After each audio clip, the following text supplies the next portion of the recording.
आज हम पढ़ेंगे पाचन तंत्र डाइजेस्टिव सिस्टम। वैसे अंग जो भोजन पचाने में सहायता करते हैं उन्हें सामूहिक रूप से पाचन तंत्र कहते हैं।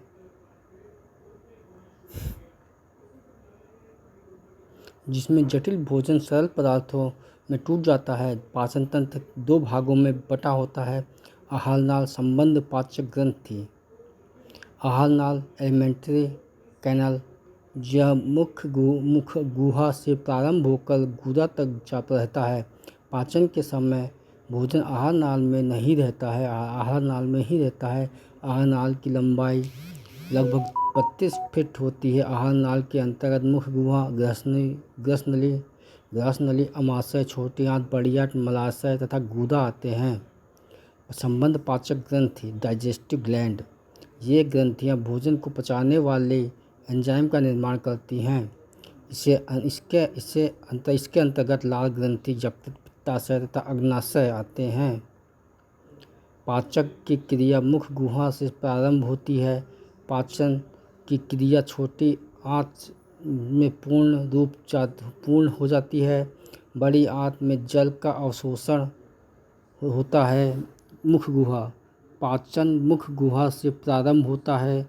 मुख गुहा एक खाली जगह होता है जिसमें एक जीभ, 3 जोड़ा लाल ग्रंथि तथा 32 दांत पाए जाते हैं। लाल ग्रंथि से प्रतिदिन 1 से 1.5 लीटर लाल का स्राव निर्माण होता है। लाल ग्रंथि में लाइसोसोजाइम, टायलिन, डाइएस्टेज, म्यूलिन नामक एंजाइम निकलते हैं। इसमें सर्वाधिक मात्रा में टायलिन निकलता है। लाइसोजाइम एंजाइम कीटाणुओं को मार देता है। टायलिन और डाइएस्टेज एंजाइम स्टार्च को शर्करा में बदल देते हैं। म्यूलिन एंजाइम भोजन को चिपचिपा बना देता है जिससे उसे निगलने में आसानी होती है। लाल ग्रंथि 3 जोड़ी होती है जिसमें सबसे बड़ी लाल ग्रंथि पैरोटिड होती है। पैरोटिड से छोटी सब मैंडिबुलर होती है। सब मैंडिबुलर से छोटी सब लिंगुअल होती है। जब पैरोटिड ग्रंथि लाल ग्रंथि विषाणु द्वारा संक्रमित हो जाती है तो उसमें सूजन आ जाता है जिसे गलसुआ कहते हैं। सांप में पैरोटिड ग्रंथि प्लाज्मा ग्लैंड का कार्य करती है। दांतों का अध्ययन ओडोंटोलॉजी कहलाता है। दांत में कैल्शियम सर्वाधिक मात्रा में पाए जाते हैं।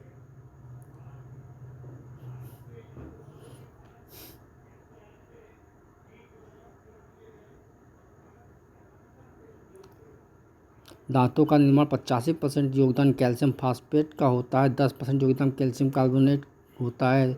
शेष भाग कैल्शियम क्लोराइड होता है। दांतों का क्षरण फ्लोरीन के कारण होता है।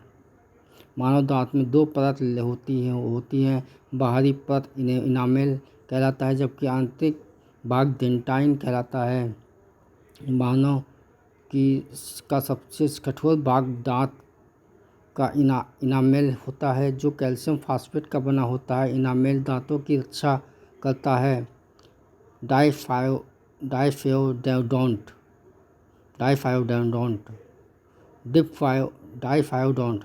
वैसे दांत जो जीवन में 2 बार आते हैं उन्हें डाइफायोडोंट कहते हैं। जैसे दूध के दांत जिनकी संख्या 20 होती है। मोनोफायोडोंट। जो वैसे दांत जो जीवन में केवल एक ही बार निकलते हैं मोनोफायोडोंट कहलाते हैं। जैसे एकल दांत। मानव के दांत 4 प्रकार के होते हैं। इंसीजर, आई, कैनाइन, प्रीमोलर, मोलर। इंसीजर इसे नोज टीथ भी कहते हैं। भोजन को काटने के काम आता है। मानव में इसकी संख्या 4 + 4 8 है। शाकाहारी जानवरों में इंसीजर चौड़ा होता है। कैनाइन इसे आई टीथ भी कहते हैं जो भोजन को चीरने फाड़ने के कार्य करता है। मानव में इसकी संख्या 2 + 2 4 होती है। मांसाहारी में कैनाइन न्यूक्लीला होता है। प्रीमोलर अग्रचर्वणक इसे चिक तीत भी कहते हैं। यह भोजन को चबाने का कार्य करता है। बच्चों में यह बिल्कुल भी नहीं पाया जाता है। वयस्क, इसकी संख्या 4 + 4 8 होती है। मोलर, इसे विजडम टीथ भी कहते हैं। इसका कार्य भी भोजन को चबाना है। बच्चों में अंतिम मोलर नहीं पाया जाता है। वयस्क में इसकी संख्या 6 + 6 12 होती है, अर्थात चारों प्रकार के सर्वाधिक संख्या में मोलर पाया जाता है। रिमार्क, बच्चों में प्री मोलर का पूर्णतः अभाव होता है तथा अंतिम मोलर नहीं पाया जाता है। बच्चों में कुल 20 दांत टूटने के बाद दोबारा निकलते हैं। इस 20 दांतों को दूध के दांत कहते हैं। दूध के दांत 12 वर्ष की अवस्था तक पूर्णतः टूट चुके होते हैं और दोबारा नए दांत निकलना प्रारंभ हो जाते हैं। इस प्रकार मानव जीवन में दांतों की कुल संख्या 20 + 32 यानी कि 52 होती है। पक्षियों की चोंच का घी रूपांतरित रूप होता है। हाथी का बाहर निकला दांत उस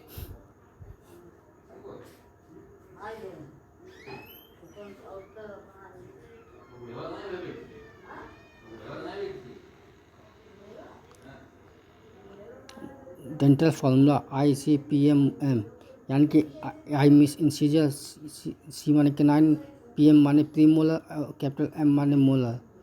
वयस्क में 21323 होते हैं और डिवाइड बाई 2123। बच्चे में 2102 डिवाइड बाई। दंत सूत्र द्वारा दांतों का 1/4 भाग ही दिखाया जाता है। ये जो ऊपर दिखाया गया है वयस्क में 2123, ये 1/4 भाग ही दिखाया गया है। 1/4 दांत ही दिखाए गए हैं। जैसे कि 2 इंसीजर एक तरफ और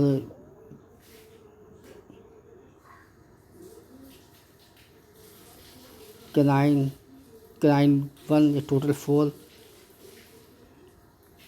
प्रीमोलर 2 यानी कि 8। मोलर 3 यानी कि 12, टोटल 12 है। स्तनधारी में सर्वाधिक दांत सुअर तथा घोड़ा का होता है 44। मच्छर में 47 दांत होते हैं, जबकि गाय भेड़ में 32 होते हैं। ग्रास नली, यह मुख गुहा को अमाशय में से जोड़ने का कार्य करता है। यह नली के समान होता है। इसमें कोई भी पाचन की क्रिया नहीं होती है। अमाशय, यह थैलीनुमा आकृति होती है। इसमें भोजन को संग्रहित करने तथा पचाने का दोनों का कार्य करती है। यह भोजन को लगभग 4 घंटे रोक कर रखती है। अमाशय का 3 भाग होता है, एक कार्डियक, फंडिक तथा पाइलोरिक। यह पहला भाग ग्रासनली से होता है, उसके पहले पड़ता है कार्डियक पड़ता है, फिर अगला भाग फंडिक पड़ता है, जिसमें दूजी जो नुकीली आकृति होती है उसे दूजी कहते हैं। अगला थर्ड भाग होता है पाइलोरिक, उसका कायम बन जाता है, भोजन कायम के रूप में रूपांतरित हो जाता है। कार्डियक से HCl निकलता है, जो टाइलिन के प्रभाव को समाप्त करता है और कीटाणुओं को मार देता है। यह भोजन को अम्लीय बना देता है और एंजाइम की क्रिया शक्ति को बढ़ा देता है। फंडिक बीज का भाग होता है, जिसमें कांटेनुमा रचना पाई जाती है, जिसे दूजी कहते हैं। यह भोजन को रोक कर रखने का कार्य करता है। जब हम भोजन नहीं किए रहते हैं तो दूजी अपने स्थान पर खड़ा हो जाता है और चुभन होने लगती है। पाइलोरिक में जठर ग्रंथि पाई जाती है, जिससे जठर रस निकलता है। जठर ग्रंथि का काम नहीं कर जब जठर ग्रंथि काम नहीं करती है तो उस रोग को गैस्ट्रिक कहते हैं। जठर रस में रेनिन तथा पेप्सिन पाया जाता है। रेनिन दूध को दही में बदल देता है अर्थात दूध को पचाता है। दूध में उपस्थित कैसीन प्रोटीन को कैल्शियम पारा कैसिनेट में बदल देता है। पेप्सिन प्रोटीन को पचाता है, यह प्रोटीन को पेप्टोन में बदल देता है। भोजन अमाशय के बाद छोटी आंत में जाता है। भोजन अब कायम का रूप ले चुका होता है। छोटी आंत, भोजन को पूर्ण पाचन छोटी आंत में होता है। छोटी आंत को 3 भागों में होते हैं, पक्वाशय जिसे ड्यूडेनम कहते हैं, जेजुनम, तीसरा इलियम। यकृत, लीवर, यह सबसे बड़ी ग्रंथि होती है। इसका भार 1.5 किलोग्राम होता है।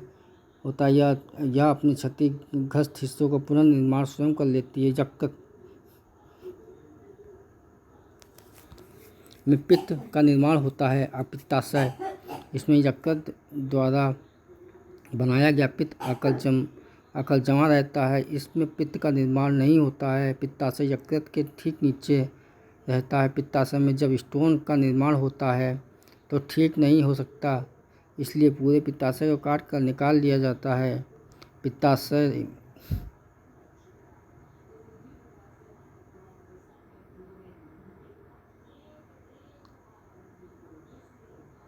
पित्त एंजाइम न होते हुए भी पाचन में सहायक है। पित्त भोजन का क्षारीय बना देता है। क्योंकि पित्त क्षारीय होता है, पित्त का पीएच मान 7.8 से 8.5 तक होता है। यह पित्त भोजन कायम में उपस्थित वसा को तोड़ देता है, जिस प्रक्रिया को पायसीकरण कहते हैं। भोजन आहार नाल से होता हुआ अमाशय में आता है। अमाशय के बाद आता है छोटी आंत में, जिसमें पहले ड्यूडेनम में आता है, फिर जेजुनम में, फिर इलियम में, जिसमें विली होती है।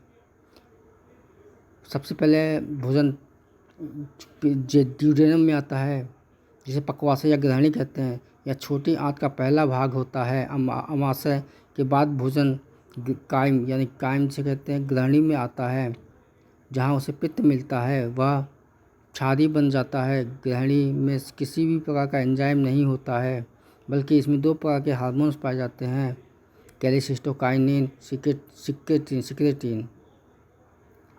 कोलेसिस्टोकाइनिन या पित्ताशय के पित्त निकालने में या स्रावित करने के लिए उत्तेजित करता है, ताकि भोजन क्षारीय हो सके। सिक्रेटिन या अग्नाशयी रस यानी कि पैंक्रियाटिक जूस को स्रावित करने के लिए उत्तेजित करता है, जो ताकि भोजन सरलता से पच सके। अग्नाशय से 3 प्रकार के एंजाइम निकलते हैं। जिन 3 को सामूहिक रूप से पूर्ण पाचक रस कहते हैं, क्योंकि यह भोजन के सभी अवयवों को पचा सकते हैं। ट्रिप्सिन यह प्रोटीन को पचाकर पेप्टाइड में बदल देता है। एमाइलेज यह स्टार्च को शर्करा में तोड़ देता है। लाइपेज यह पित्त द्वारा पायसीकृत वसा को तोड़कर ग्लिसरॉल तथा वसी अम्ल में बदल देता है। ट्रिक्स इसमें दी हुई अग्नाशय एंजाइम को पूर्ण पाचन तक निकलते लैट यानी कि लाइपेज, एल माने लाइपेज, ए माने एमाइलेज, टी माने ट्रिप्सिन। जेजुनम में पाचन की कोई क्रिया नहीं होती है। ग्रहणी के बाद ये जेजुनम में आ जाता है और जेजुनम के बाद इलियम में जाता है। इलियम यह छोटी आंत का अंतिम भाग होता है। यहाँ से भोजन का पाचन तथा अवशोषण दोनों होता है। यहाँ से कई प्रकार की आंत रस निकलता है।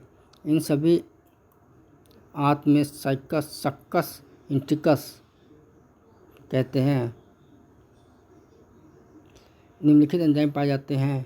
इरेप्सिन यह प्रोटीन को पचाता है। यह प्रोटीन को एमिनो अम्ल में बदल देता है और यहाँ प्रोटीन का पाचक पूर्ण हो जाता है। प्रोटीन को पेप्टोन में, पेप्टोन को पेप्टाइड में। प्रोटीन भोजन होता है। अमाशय में पेप्टोन बनता है और ड्यूडेनम में पेप्टाइड बनता है।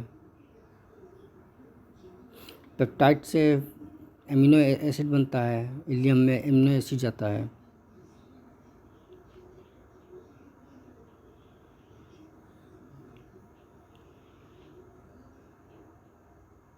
लाइपेज यह वसा का पाचन करता है और वसा को ग्लिसरॉल तथा वसी अम्ल में बदल देता है। लाइपेज वसा में, वसा को ग्लिसरॉल में प्लस वसी अम्ल में। माल्टेज माल्टोज को पचाता है। सुक्रेज सुक्रोज को पचाता है। लैक्टेज लैक्टोज को पचाता है। छोटी आंत का अंतिम भाग इलियम में अंगुली जैसी रचना पाई जाती है जिसे विलाई कहते हैं। विलाई अवशोषण चूसने का काम करता है। भोजन के तुरंत बाद अधिक जल नहीं पीना चाहिए क्योंकि यह एंजाइम को पतला कर देता है जिससे पाचन नहीं हो पाता है।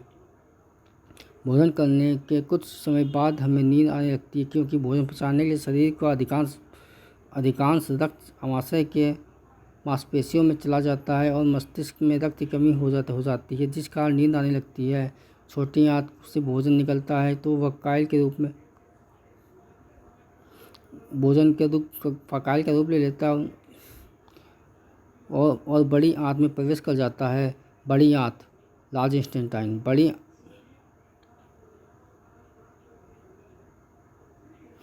बड़ी आंत में भोजन पाचन नहीं होता है, इसमें केवल जल का अवशोषण होता है, भोजन का नहीं। इसमें विटामिन बी का भी निर्माण होता है। सीकम, कोलोन, रेक्टम या मलाशय। छोटी आंत के बाद भोजन सीकम में प्रवेश करता है। सीकम पेट के दाहिने ओर होता है। इसके नीचे अपेंडिक्स पाया जाता है। अपेंडिक्स हमारे शरीर का एक अवशोषी अंग है, इसी सेल्यूलोज को पचाता है। यह जानवरों के लिए मुख्य अंग है। वैसे अंग को अवशोषी अंग कहते हैं जो शरीर में तो होता है किंतु काम नहीं करता है, जैसे appendix, third molar, premolar, pinna, कर्णपल्लव, त्वचा के बाल।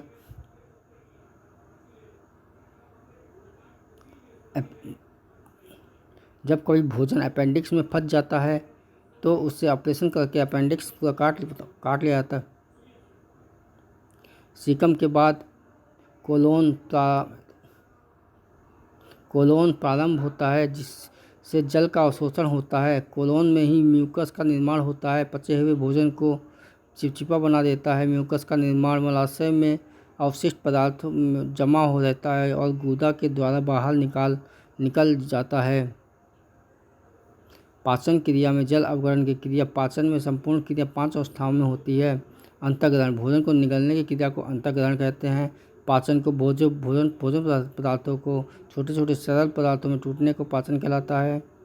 अवशोषण या अब्जॉर्प्शन, पचे हुए भोजन को कोशिकाएं जब सोख लेती तो उसे अवशोषण कहते हैं। स्वांगीकरण, एसिमिलेशन, पचे भोज्य पदार्थ में ऊर्जा प्राप्त करने की क्रिया को स्वांगीकरण कहते हैं। मल परित्याग, डिफेक्शन, पाचन के बाद बचे हुए अवशिष्ट पदार्थ को बाहर निकालने की क्रिया को मल परित्याग कहलाती है। धन्यवाद, आज के लिए इतना ही।